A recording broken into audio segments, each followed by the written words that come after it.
আসসালামু আলাইকুম। রমজান তো প্রায় চলেই আসলো। বলতে গেলে সামনের মাস থেকেই। এখন দেখে নেন এই একটা সিম্পল আইটেম যদি আমরা বানিয়ে ফেলি রমজানের মধ্যে কতই না ভালো হয়। এটা একদম হেলদি থাকবে। সারাদিন না খেয়ে থাকার পর যদি আমরা এরকম একটা লাইট একটা ডিশ খাই তাহলে আমাদের জন্য অনেক বেশি ভালো হেলথের। যেমন হচ্ছে এখানে আছে ফাইবার, প্রোটিন, ভেজিটেবলস, ভিটামিন সবই পাবেন এখানে।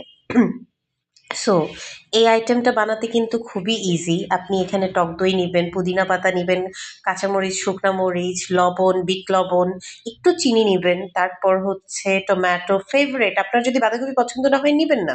একটু তেঁতুলের চাটনি দিয়ে যদি হচ্ছে আপনি এটাকে সাজান খেতে কিন্তু খুবই দারুণ। এটা ট্রাই করে দেখতে পারেন এবার রমজানের জন্য। তো থ্যাংকস ফর ওয়াচিং।